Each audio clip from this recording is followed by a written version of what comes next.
Good morning, good afternoon, good evening. Whenever you might be watching this video, welcome to the Joko. I am Brother Youssef, a member of the Joko, a poet, a professor,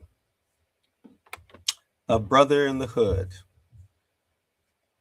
Coming to you from occupied Tongva land, better known as the Los Angeles Basin.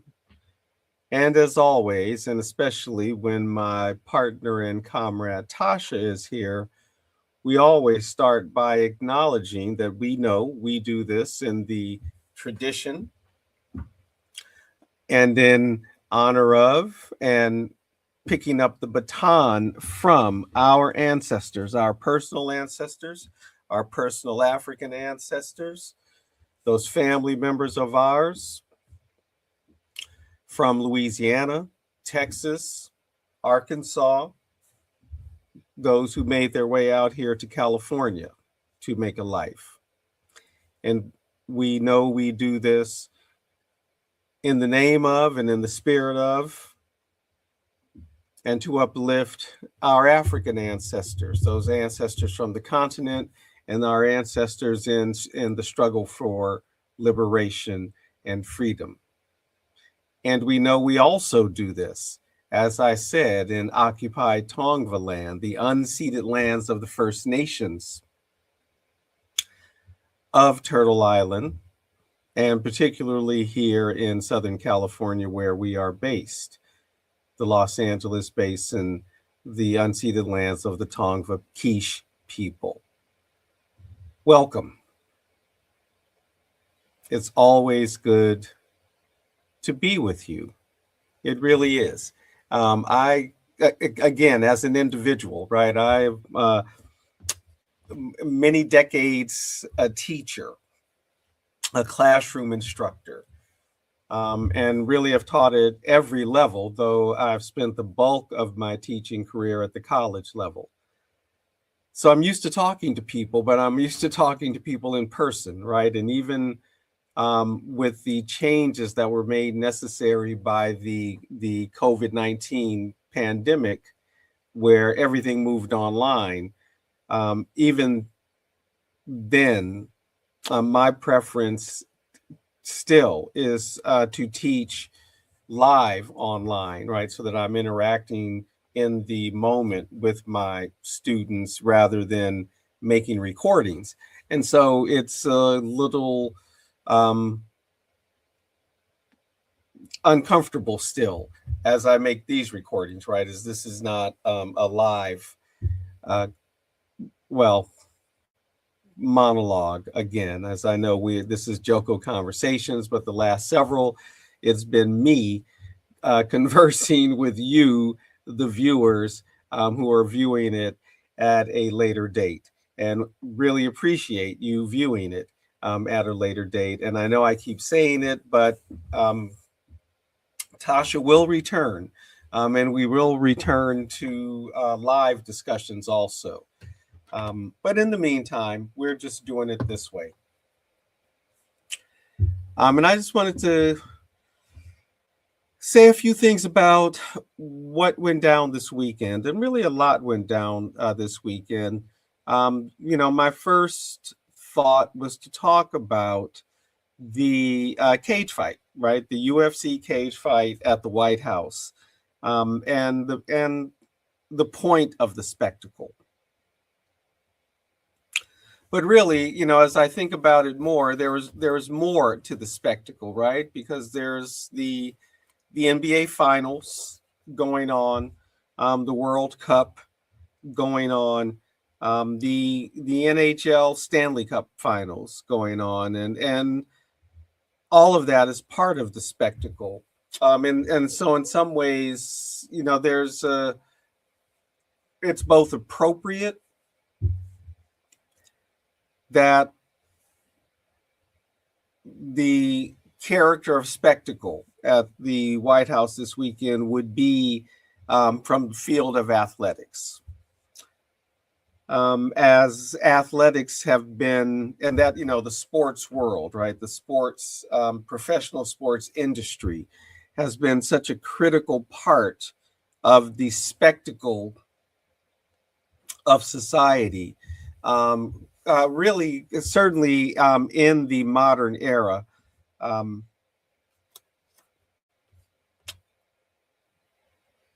and particularly this late modern era, that I'm actually wanting to talk about. How important the role of spectacle has been in the way in which the United States is governed. And maybe governed is the wrong word there. And maybe what I actually mean is ruled. Ruled in the sense of something extra governmental. So maybe even ruled isn't the right word. Managed perhaps is a better word, right? How public sentiment has been managed through spectacle. So if you saw any of the footage of this UFC 250, Freedom 250, etc., right? The cage fight nonsense at the White House. And I'm calling it nonsense. I've never been a fan, just personally, of mixed martial arts, UFC. I've never been a fan of wrestling, and I know that's different, right? But so the martial arts as spectator sport has never really appealed to me. I do admit to being able to appreciate watching and being able to appreciate boxing matches, Olympic boxing, things like that. But a lot of that has to do with when I grew up, right? And and watching things like the wide world of sports, and the classic boxing matches for me, right, in my lifetime of the 70s and 80s. But even then, I wouldn't say I was no, not at all a huge boxing fan, right? But certainly aware of the major boxers and events, and the pay-per-view that became the way you got to see those. And of course, that was the case this Sunday with the UFC, right? Pay-per-view. And I'm not even going to comment on all of the various economic interest involved, um, possible levels of corruption, etc. But really, it's the role of the event as a spectacle,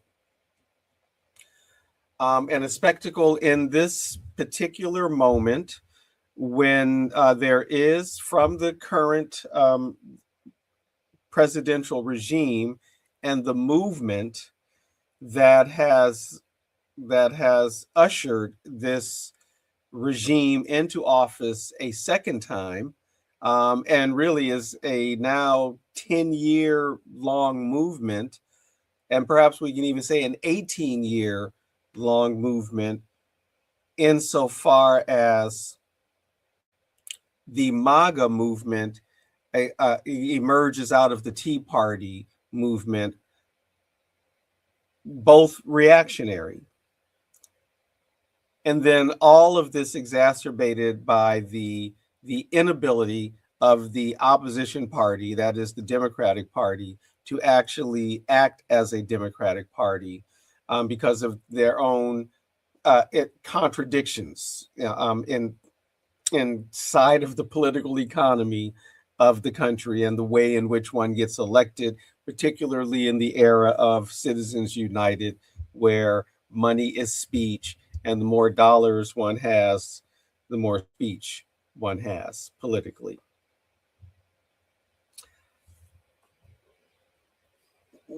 what mattered was all of the pageantry and a particular type of vision of the United States that this movement for the last 10 years, and again, really the last 18 years. I mean, I have to train myself into remembering that, MAGA is the heir of the Tea Party. And a lot of the propaganda wing of MAGA emerges out of Tea Party billionaire support, or I should say, is platformed by Tea Party billionaire support.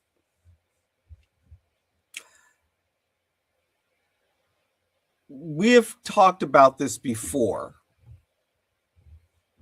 The Joko on Joko Conversations. Tasha and I have talked about this before.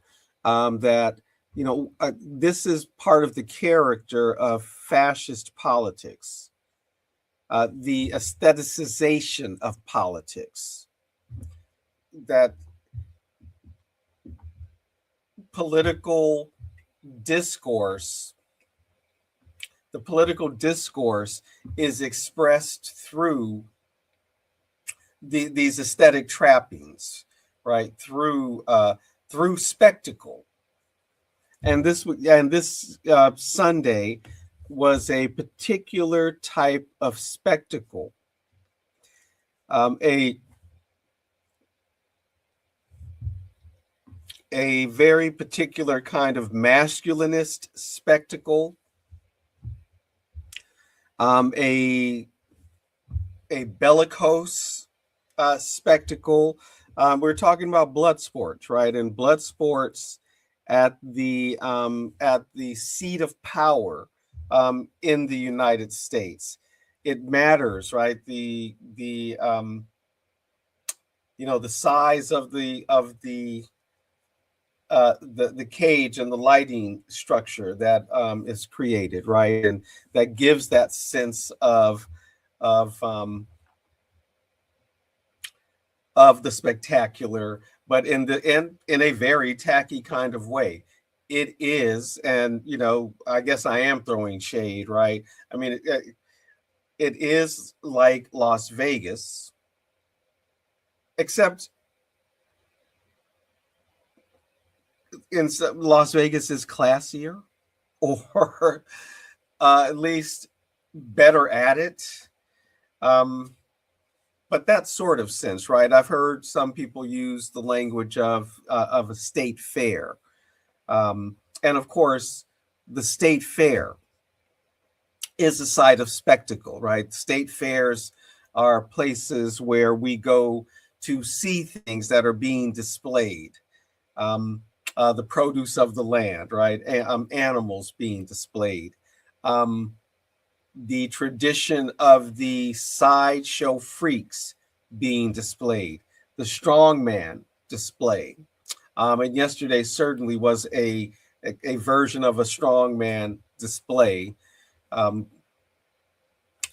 military flyover, right? The arrangement of the flags as Donald Trump and Dana White walk out of the White House. The positioning of the fighters in various rooms in the White House. All to give it this air of the heroic in a made-for-TV event. And this attention to spectacle, particularly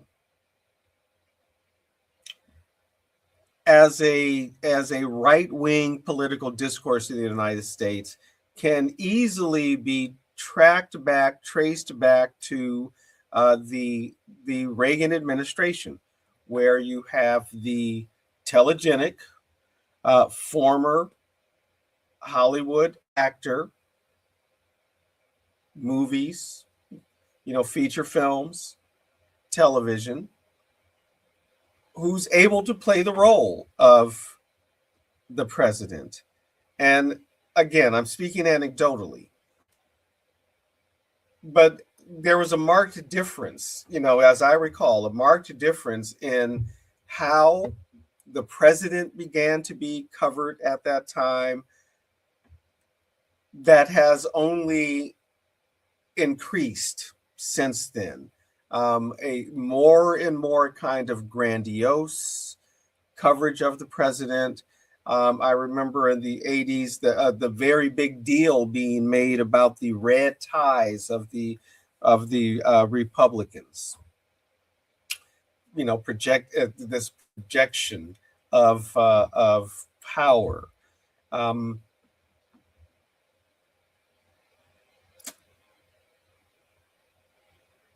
And every president since then, it's like we're watching television shows, right? There's this level of like production, both for Republican and Democratic presidents in that time. But that aesthetic, right? That aestheticization beginning to emerge specifically under Ronald Reagan. And it has only increased since then, really coming to settle in this, in some ways, perfect avatar of politics as spectacle in Donald Trump. The famous for being rich, famous for being some sort of self-styled and certainly self-promoting playboy of the 1970s, 80s, 90s, attuned to spectacle, who puts his name on everything, right? And this is one of the things that made him famous in the 80s. It wasn't enough just to name a building after himself, but that name being, broad for everyone to see, right? A spectacle. To becoming a reality TV star, and in this second Trump term, populating his administration with television personalities. This is the rule of spectacle. And in, I think, a very fundamentally accurate way, that event Sunday, at the White House really captured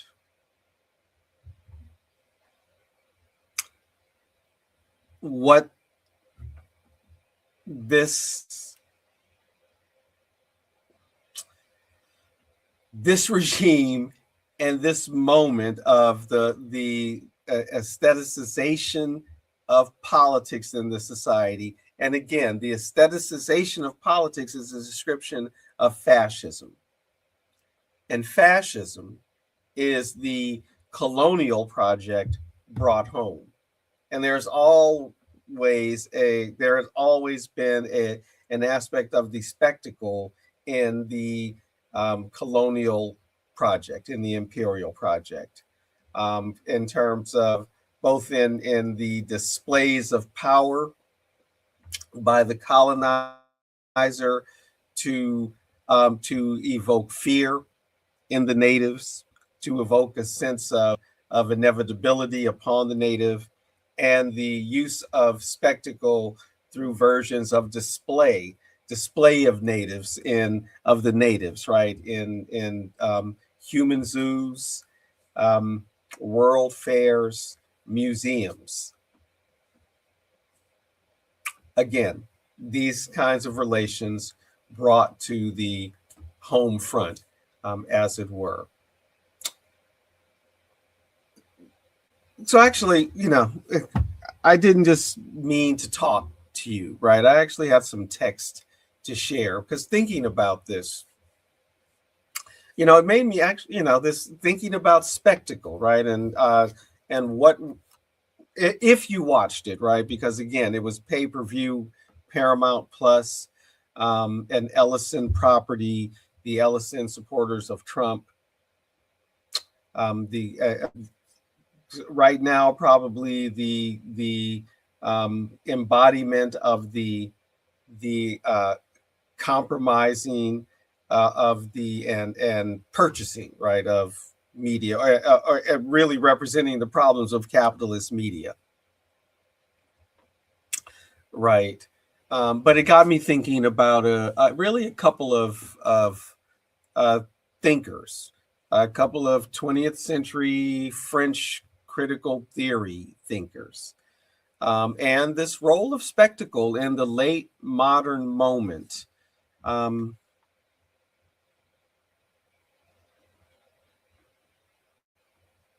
so yeah, let me share with you.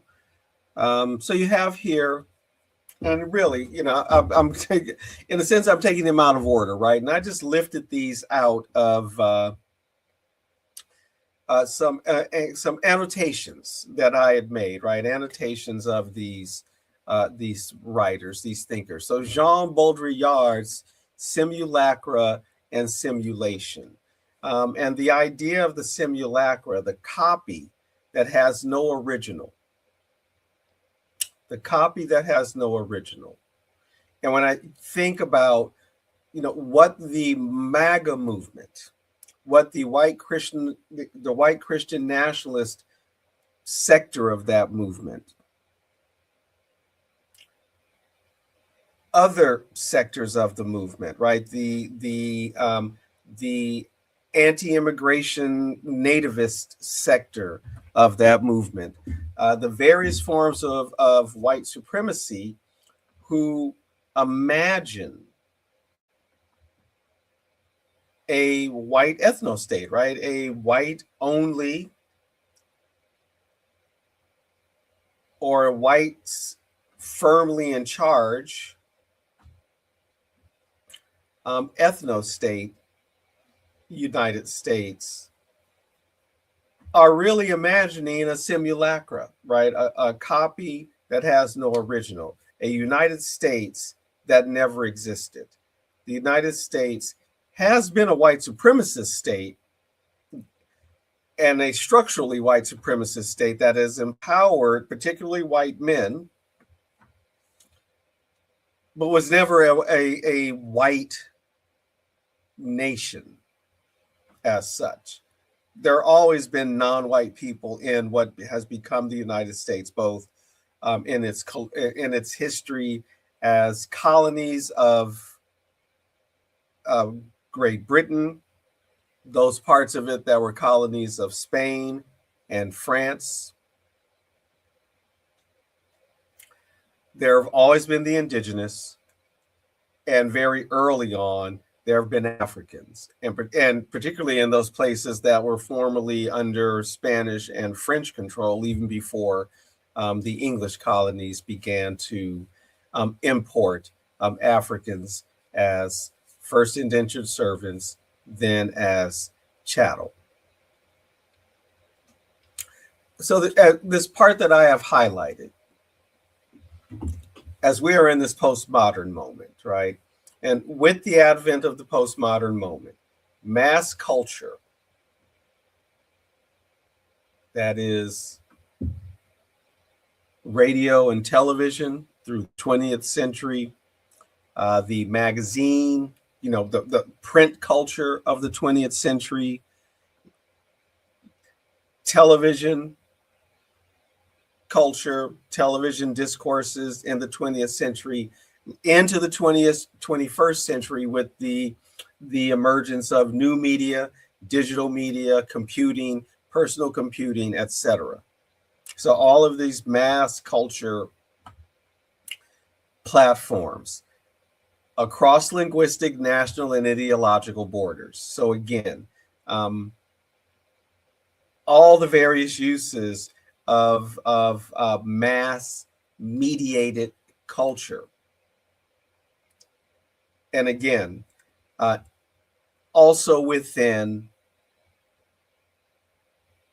communist states, reimagines and reconstructs a past, a historicity with no resemblance to history, finding it necessary on the one hand to purge the past of its violence, or on the other hand to recast that violence as somehow pure and purifying.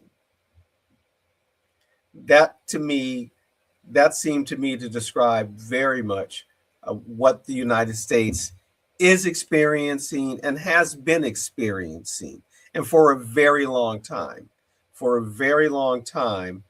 more than 100 years.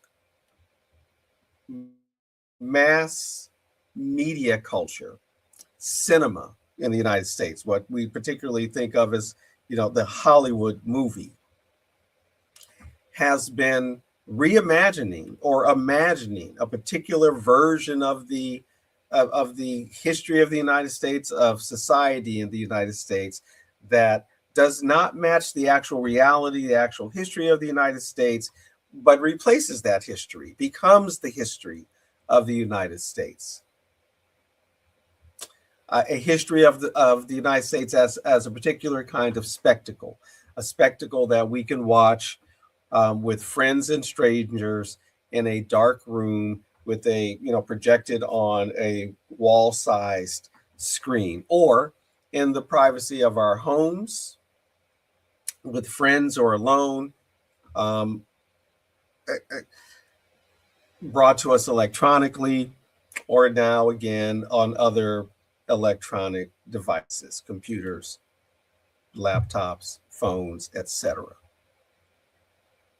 Or mass culture indulges in a representation of the past, including the violence that tends towards the hyperreal and thus remains safely unreal, right? And again, that, for me, it captured very much the events of this weekend, the spectacle, of the cage fight, or the cage fights, the UFC fights at the White House, and the way in which that is asserting a particular type of masculinist, white masculinist politic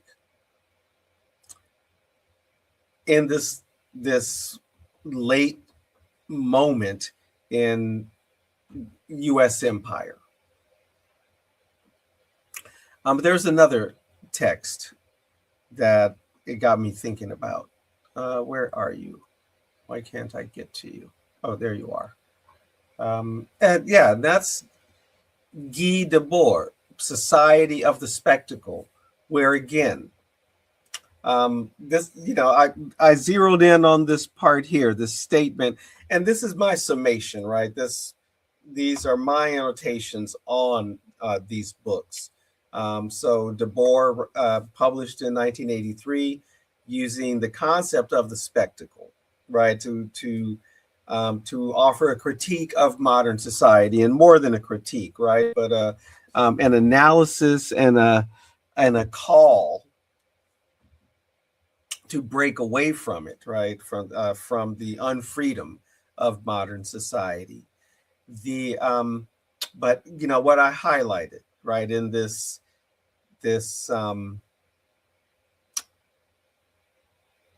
effort to unmask the relations of power, the reproduction of power, and the reproduction of those relations of power in our social relations, and the alienation of the human subject beneath the rule of the economic power, that is capitalism, in the age of abundance, although he also offers a critique of the bureaucratic character of the Soviet Union.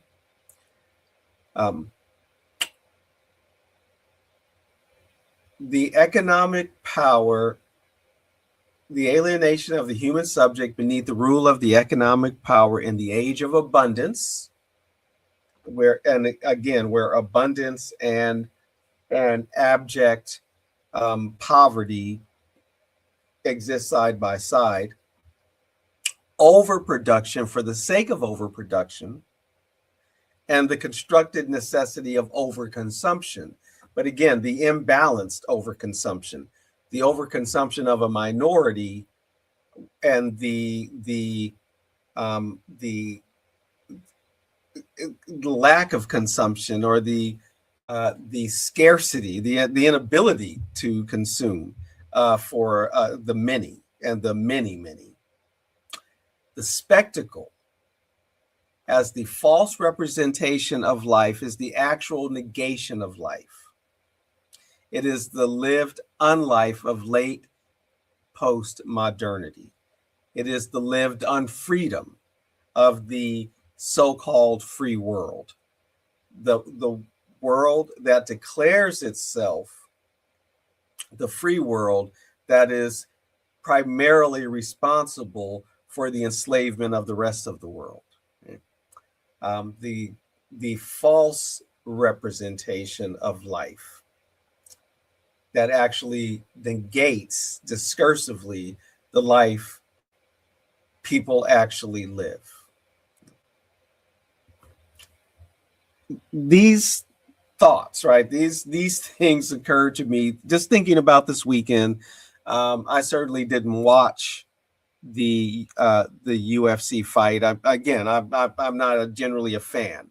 I certainly know people who enjoy it, and even folks who participate, right? Just not a fan. But this was something different, and it's been something different for a while. Particularly UFC, where it has been a platform for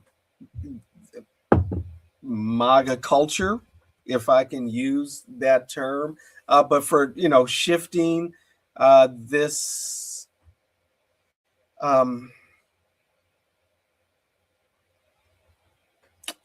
mood of the country, if I can put it that way. And I do think an attempt, a very pointed attempt to appeal to young men, especially young white men, not exclusively young white men, because it's important to have a cadre of young men of color as a bulwark against against the accurate accusation of white supremacist purposes, white supremacist ideology, so that that gives a little cover.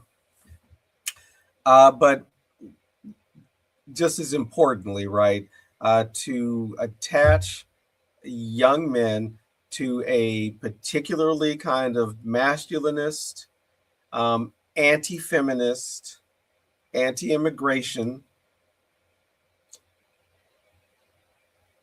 and anti-democratic loyalty to an unthinking patriotic nationalism, right? An uncritical nationalism that finds its expression and its enactment in participation in these kinds of spectacles, rather than in the day-to-day work of citizen activism, union organizing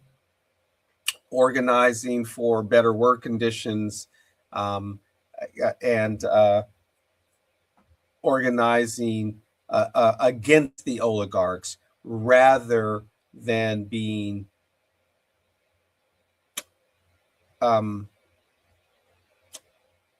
brought in as the shock troops for the oligarchs, both officially in the military or as irregular paramilitary. So I think it's quite dangerous. And this is part of the purpose of the spectacle, to appeal to the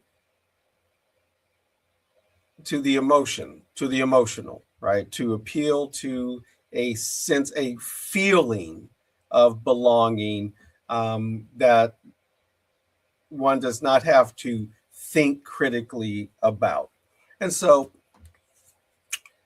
it wasn't just a kind of crass exercise in, macho display with, jet flyovers and all that this weekend.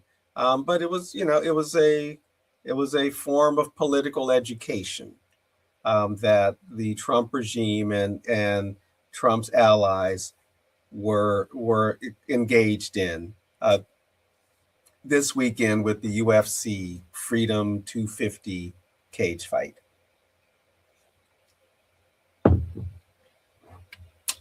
So, I thought I'd come on and talk about it a little bit because it strikes me as, again, more than just a little thing, but politics being played out in this very particular way, and with a real purpose in mind, and always the ultimate purpose being how to hold on to power. So that's all. I just, wanted to share with you a little. Once again, I've talked longer than I ever expected to talk. I thought this would be 20 minutes, and here it's about to be 30 minutes.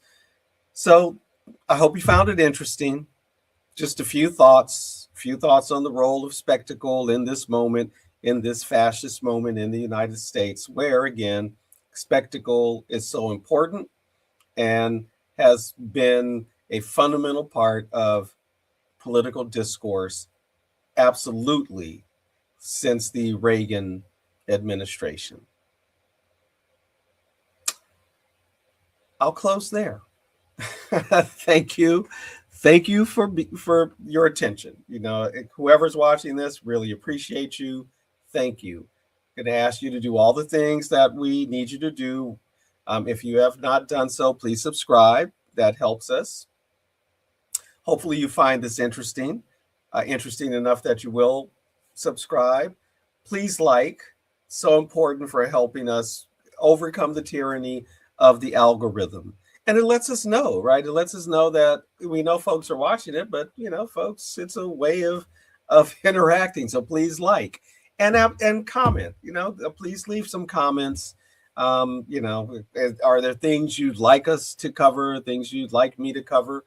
My background. I say I'm a writer, a published poet, essayist. Background in Africana studies, the humanities, cultural studies, with a specific focus on the Black arts movement, media, and Africana studies, as I mentioned. So yeah, what else could we talk about? Leave a comment. Really appreciate you. Thank you. And I will end the way I always end, quoting Bob Marley from the Natty Dread album. The song is Revolution. Revelation reveals the truth.